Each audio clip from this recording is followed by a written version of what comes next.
ያለንበት ጊዜ የማህበራዊ ሚዲያዎች በስፋት የበዙበት ዘመን መሆኑ ይታወቃል። ይህንንም ተከትሎ በርካታ ጉዳዮች በዚህ በማህበራዊ ሚዲያዎች ይነሳሉ።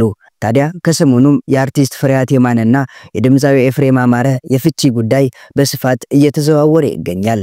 እኛም በዛሬው ቪዲዮ ሁለቱ አርቲስቶች እውነት ተፋተዋል ወይ? የፍቻቸው ምክንያትስ ምንድነው? እርግዝናዋንና ፍቻቸውንስ ምን አገናኘው ብለን ጠይቀን ከቅርብ አዋቂዎች ያገኘነው ምላሽ ይዘን መጥተናል። ብቻ እናንተ እስከ ቪዲዮ መጨረሻ አብራችሁን ዝለቁ።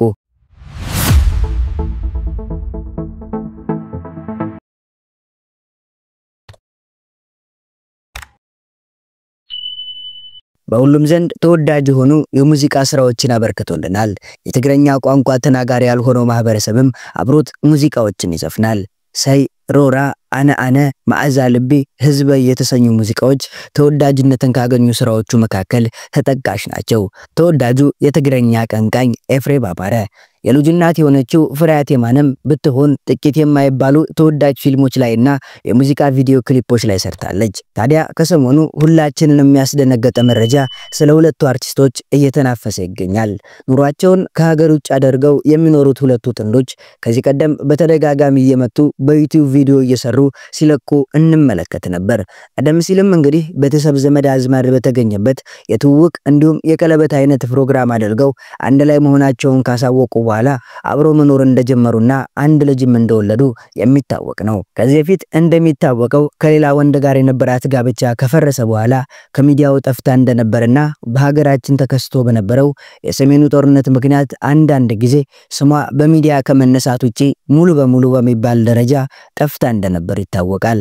ከዛ በኋላም ታዲያ ከኤፍሬም ጋር ጋብቻ መስርተናል ብለው ወደ ሚዲያ ከመጡ በኋላ በጣም ብዙ አድናቂዎቻቸው በርካታ የእንኳን ደስ አላችሁ መልእክቶችን እያጎረፉላቸውም ነበር።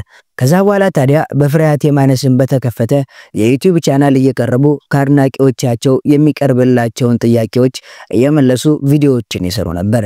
ነገር ግን አሁን ላይ ቪዲዮ መፖስት ካቆሙ ረዘም ያሉ ጊዜዎች ተቆጠሩ። ይሄም ብቻ ሳይሆን ሁለቱ አንድ ላይ ሆነው የሰሯቸው ቪዲዮዎችም ሳይቀር ከዩቲዩብ ላይ ተነስተዋል። ታዲያ ይሄ ነገር በዩቲዩብ ብቻም አላበቃም።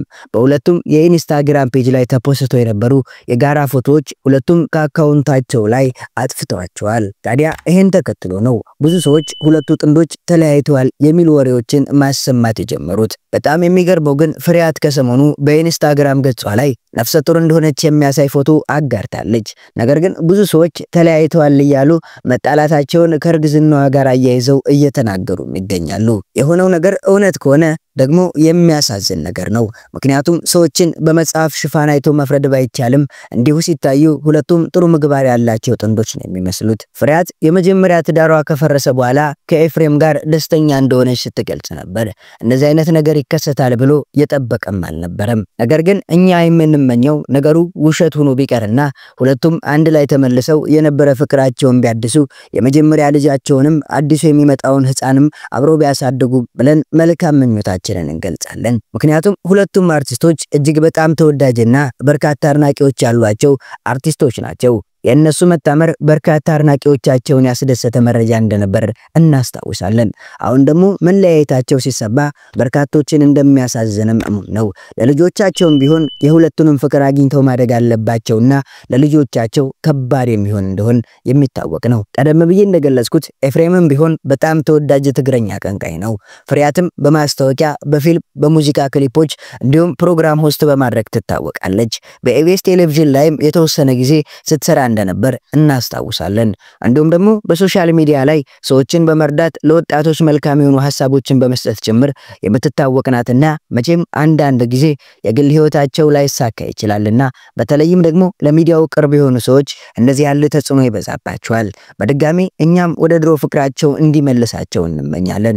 ምክንያቱም በሁሉም ሃይማኖቶች ዘንድ ፍቺ የሚፈቀድ የሚመከር ተግባር አይደለም። ለመሆኑ መጽሐፍ ቅዱስ ስለ ፍቺ ምን ይላል ብለው እንመልከት። መጽሐፍ ቅዱስ እግዚአብሔር ፍቺን ወይም መፋታትን እንደሚጠላ በግልጽ ይናገራል። መፋታትን እጠላለሁ ይላል የእስራኤል አምላክ እግዚአብሔር። እግዚአብሔር ፍቺን ይጠላል። ይህ በፍጹም የማይለወጥ ሕያው የሆነ የእግዚአብሔር ቃል እውነት ነው። ይህ እውነት መቼም በምንም ሁኔታ በምንም መስፈርት አይፈቀድም። ለመሆኑ መጽሐፍ ቅዱስ ፍቺን ይፈቅዳል ወይ? በመጀመሪያ ማንም በፍቺ ዙሪያ የቱንም አይነት አመለካከት ቢኖረው ከላይ ያለውን ትንቢተ ሚልክያስን ማስታወስ አለበት። እግዚአብሔር መፋታትን እጠላለሁ ብሏል። መፋታትን ይጠላል። በምንም ሁኔታ፣ በምንም ምክንያት፣ በምንም መስፈርት እግዚአብሔር ፍቺን አይወድም። በመጽሐፍ ቅዱስ መሰረት ጋብቻ የእድሜ ልክ መሰጠት ነው እንጂ የተወሰነ ጊዜ አይደለም። በምንም ምክንያት ይሁን በምንም እግዚአብሔር ፍቺን ይጠላል እንጂ አይወድም። በአጠቃላይ በምንም ምክንያት ይሁን በምንም ትዳር እንዲፈርስ ዘንድ እግዚአብሔር አይፈቅድም። ምክንያቱም መጽሐፍ ቅዱስ ዓለም እግዚአብሔር ስለዚህ ሰው አባቱንና እናቱን ይተዋል፣ ከሚስቱም ጋር ይተባበራል፣ ሁለቱም አንድ ስጋ ይሆናሉ። ስለዚህ አንድ ስጋ ናቸው እንጂ ወደፊት ሁለት አይደሉም። እግዚአብሔር ያጣመረውን እንግዲህ ሰው አይለየውም ይላል። መጽሐፍ ቅዱስ ፍቺን ይፈቅዳል ሲባል አዎ ይፈቅዳል። ነገር ግን መቼና እንዴት ባለ ሁኔታ የሚለው ነገር በደንብ መታየት ያለበት ጉዳይ ነው። መጽሐፍ ቅዱስ በሁለቱ ምክንያቶች ፍቺን እንደሚቻል ይናገራል። የመጀመሪያው ምክንያት ዝሙት ሲሆን፣ ሁለተኛው ደግሞ ከማያምን ሰው ጋር የሚደረግ ጥምረት ነው። ሆኖም ሁለቱም ትዳር ለመፍረስ ወይም ፍቺን ለመፈጸም የመጨረሻ ምክንያቶች አይደለም። ይህ መታወቅና ሊሰመር የሚገባበት ሀቅ ነው። በእርግጥ እግዚአብሔር ሁለቱንም ማለትም ከትዳር ውጭ የሚደረግ ወሲብን ወይም ዝሙትን እንዲሁም ከማያምን ሰው ጋር የሚደረግ ጋብቻን አይፈቅድም። ምክንያቱም ሁለቱም ከእግዚአብሔር ፍቃድ ውጭ ናቸው። ሆኖም ግን በሁለቱም ምክንያቶች ትዳር ይፍረስ ወይም ፍቺ ይፈጸም ዘንድ መጽሐፍ ቅዱስ የመጨረሻ ድምዳሜ ወይም ውሳኔን አይሰጥም። ውሳኔው የግለሰቦች ነው። የመጀመሪያውን ሐሳብ ስንመለከት በእርግጥም ዝሙት ወይም ከትዳር ውጭ የሚደረግ ግንኙነት ለፍቺ የሚያበቃ ምክንያቶች የመጀመሪያውና ዋነኛው ነው። ምንም እንኳን ዝሙት ለፍቺ የሚያበቃ ዋና ምክንያት ቢሆንም ፍቺ ለመፈጸም የመጨረሻ ደረጃ አይደለም። ፍቺ መፈጸም ወይም ትዳር መፍረስ ያለበት በዝሙት ብቻ ሳይሆን ከሁለቱ አንደኛው ወይም ሁለቱም ወገኖች ዝሙት መፈጸማቸው ከተረጋገጠና በአንደኛ ወይም በሁለተኛው ወገን የንስሐ መንፈስ ሆነ ይቅር መባባል ከሌለ ነው። ምክንያቱም ሌላኛው ወገን በዝሙት ተባባሪ ይሆን ዘንድ አይፈቀድም። በተቃራኒው የንስሐ መንፈስና ይቅር መባባል ካላቸውና ከሁለቱ አንደኛው ወይም ሁለቱም ዝሙት መፈጸማቸው አምኖ ይቅር መባባል ከቻሉ እንዲሁም በመካከላቸው ያለው ፍቅር ሕያው ከሆነ ዝሙት ቢፈጸምም እንኳን ጥንዶቹ በእግዚአብሔር ጸጋ አማካኝነት ይቅር ማለት መማርና ትዳራቸው እንደገና መገንባት ወደፊትም አንድ ላይ መሆን ይችላሉ። ምንም እንኳን ዝሙት ከባድ ያጣት ቢሆንም ከፍቅርና ከይቅርታ አይበልጥም። ምክንያቱም ፍቅር የኃጢአትን ብዛት ይሸፍናል። በመሆኑም በይቅርታ ማለፍ ይችላሉ። እናም እነዚህ ጥንዶች ጥፋታቸው ሁሉ በይቅርታ ሽረው ተመልሰው አንድ ላይ እንደሚሆኑ እንመኛለን። የዛሬን እዚህ ጋር አበቃን። ውድ የቻናላችን ቤተሰቦች ለዚህ ቻናል አዲስ ከሆኑ ቻናሉን ሰብስክራይብ፣ ቪዲዮን ላይክ ማድረግ እንዳይረሳ።